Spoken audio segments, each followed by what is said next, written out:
ডালিয়ার এই রান্নাটি একেবারে কম তেলে করে ফেলা যায়, আর ইচ্ছে মতো যে কোনো সবজি ব্যবহার করা যায়। ঝরঝরে, প্রচণ্ড পুষ্টিকর আর খুবই সুস্বাদু এই রেসিপি আজ আমি আপনাদের জন্য নিয়ে এসেছি। নমস্কার বন্ধুরা, আমি অনন্যা। পেটুক ঠাকুর চ্যানেলে আপনাদেরকে সুস্বাগতম জানিয়ে শুরু করব আজকের ডালিয়া রান্নার একটা শর্টকাট রেসিপি।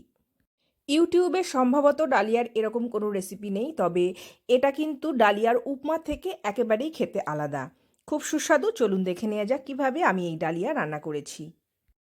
কড়াইয়ের মধ্যে নিয়ে নিচ্ছি 2 টেবিল চামচ পরিমাণ সাদা তেল। আমি এখানে সয়াবিন অয়েল ব্যবহার করেছি, আপনি কিন্তু যে কোনো তেল ব্যবহার করতে পারবেন। 1/4 চা চামচ পরিমাণ গোটা জিরা এখানে আমি ফোড়নে ব্যবহার করছি, আর একটা কারি পাতার এরকম ব্রাঞ্চ দিয়ে দিচ্ছি।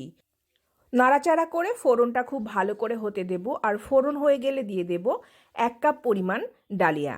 আমি এখানে ব্যবহার করছি গমের ডালিয়া। ডালিয়াটাকে একেবারে কম আঁচে 2 মিনিটের জন্য একটুখানি ভেজে নেব, সুন্দর গন্ধ বেরোনো পর্যন্ত। আমার চ্যানেলের নতুন দর্শক বন্ধু হলে অবশ্যই চ্যানেলটি সাবস্ক্রাইব করে পাশে রাখা বেল বাটনটি অল করে দেবেন, অনুরোধ রইল। ডালিয়া ভাজা হয়ে গেছে, আমি এবার অ্যাড করে দেব জল। আপনার কাছে যদি মেজারিং কাপ না থাকে তাহলে যে কোনো বাটি বা কাপে করে ডালিয়াটা মেপে নেবেন, আর ওই বাটি বা কাপের 2.5 গুণ পরিমাণ জল দিয়ে দেবেন কড়াইয়ের মধ্যে। আর আপনি যদি কড়াইয়ে না করে ডালিয়াটা প্রেসার কুকারে তৈরি করেন তাহলেও 2.5 গুণ জল আপনাকে ব্যবহার করতে হবে। তো আমি এখানে মেজারিং কাপে করে ডালিয়াটা মেপে নিয়েছিলাম, সেই জন্যে ওই একই মেজারিং কাপে করে পুরো ভর্তি ভর্তি 2বার জল দিয়ে দিচ্ছি, আর তৃতীয়বার কিন্তু আমি অর্ধেকটা পরিমাণ জল দিয়ে দিচ্ছি। এবারে নাড়াচাড়া করে সমস্ত কিছু ভালো করে মিশিয়ে নিচ্ছি। ডালিয়ার মধ্যে আমি অ্যাড করে দেব 1 কাপ পরিমাণ কুচিয়ে নেওয়া বিভিন্ন রকম সবজি। আপনি আপনার পছন্দের যে কোনো সবজি ব্যবহার করতে পারেন। আমি এখানে একটা মাঝারি সাইজের গাজর, 1 মুঠো পরিমাণ কড়াইশুঁটি আর 4 থেকে 5টা বিনস ছোট ছোট টুকরো করে কেটে নিয়েছি। সমস্ত কিছু নাড়াচাড়া করে মিশিয়ে দিচ্ছি। আমার রান্নাবান্না আপনার ভালো লাগলে অবশ্যই একটা লাইক করবেন, আর প্রচুর প্রচুর শেয়ার করবার অনুরোধ রইল। দিয়ে দিচ্ছি একটা লঙ্কা। লঙ্কা অবশ্যই আপনারা আপনাদের স্বাদ মতো 1টা 2টো বা যা ইচ্ছে ব্যবহার করবেন। একটা ঢাকনা দিয়ে চাপা দিয়ে দিচ্ছি।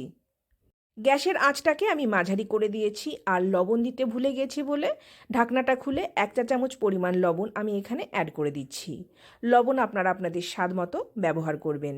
নাড়াচাড়া করে আবারও ঢাকনাটা দিয়ে ঢাকা দিয়ে দিচ্ছি। প্রথমে মাঝারি আঁচে, তারপর আঁচটাকে একেবারে লো করে দেব যখন খুব ভালো করে ফুটতে শুরু করে দেবে ডালিয়াটা। এইভাবে 7-8 মিনিট মতো রান্না করে নিতে হবে।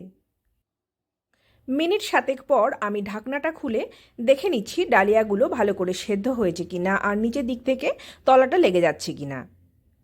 প্রেসার কুকারে যদি আপনি রান্না করেন তাহলে মাঝারি আঁচে একটা সিটি দিয়ে নেবেন, আর তারপর আঁচ বন্ধ করে রেখে দেবেন যতক্ষণ না ভেপার এমনি থেকেই রিলিজ হয়ে যায়। আমার ডালিয়াটা এখনও পুরোপুরি সেদ্ধ হয়ে যায়নি, আর জলটাও শুকিয়ে গেছে, সেই জন্যে আমি এখানে 1/2 কাপ পরিমাণ জল আরও অ্যাড করে দিচ্ছি। প্রেসার কুকারে আমি এর আগেও রান্নাটি করেছি, আলাদা করে আর 1/2 কাপ জল অ্যাড করবার প্রয়োজন হয় না, যেহেতু কড়াইতে করছি সেই জন্যে জলটা একটু বেশি লাগছে। নাড়াচাড়া করে আমি মিশিয়ে দেব, আর ঢাকনা দিয়ে আবারও চাপা দিয়ে দেব। গ্যাসের আঁচটাকে একেবারে কম করে দিয়ে আরও 3 থেকে 4 মিনিট এইভাবে রান্না হতে দিতে হবে, তাহলেই ডালিয়াটা পুরোপুরি রান্না হয়ে যাবে। আমার রান্নাবান্নাতে ব্যবহৃত সমস্ত উপকরণের লিস্ট আমি ডেসক্রিপশন বক্সে সুন্দর করে লিখে দিয়ে দিই। আপনি রান্নাবান্না করবার সময় অবশ্যই ডেসক্রিপশন বক্সটা ফলো করে নেবেন। আর যে পরিমাণ ডালিয়া আমি এখানে রান্না করছি পরিবারের 3 থেকে 4 জনের জন্যে যথেষ্ট পরিমাণ, যদি আপনি ব্রেকফাস্ট হিসেবে ডালিয়াটা খান। ডালিয়াটা খুব সুন্দরভাবে সেদ্ধ হয়ে গেছে, আর পাশাপাশি দেখুন ডালিয়াটা কিন্তু বেশ ঝরঝরে আছে। আমি একটুখানি চেপে দেখিয়ে দিচ্ছি আপনাদের। আর ডালিয়াতে ব্যবহৃত সবজিগুলোও কিন্তু খুব সুন্দরভাবে সেদ্ধ হয়ে গেছে।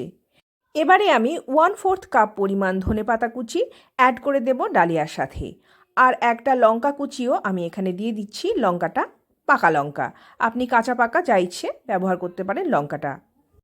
নাড়াচাড়া করে মিশিয়ে দেব, আর ডালিয়াটাকে 5 মিনিটের জন্য চাপা দিয়ে দমে রেখে দেব, তাহলে ডালিয়াটা আরও বেশি ঝরঝরে হয়ে যাবে। এত কম উপকরণে এত সুন্দর স্বাদের ডালিয়া রান্না হয়, আপনি এই ডালিয়াটা রান্না না করলে বুঝতে পারবেন না। অবশ্যই একবার এইভাবে ডালিয়া রান্না করে খেয়ে দেখুন, আপনি বারবার এইভাবে রান্না করবেন নিজের পরিবারের জন্যে। আর কমেন্ট সেকশানে এসে জানাতে ভুলবেন না কেমন হয়েছে আপনার তৈরি করা ডালিয়া, আর পরবর্তী সময়ে কোন রান্নার ভিডিও আপনাদের জন্য নিয়ে আসব। আর আজকে যে ডালিয়ার রেসিপি আপনাদের জন্য নিয়ে এসেছি, এটা কিন্তু অনেকেই আমাকে রিকোয়েস্ট করেছেন, তো তাদেরকে বলবো অবশ্যই জানাবেন কেমন হয়েছে আপনার তৈরি করা ডালিয়া। আশা করি ভালো লাগবে। তো আমি আজকের মতো বিদায় নেব, দেখা হবে পরবর্তী কোনো ভিডিওতে। নমস্কার।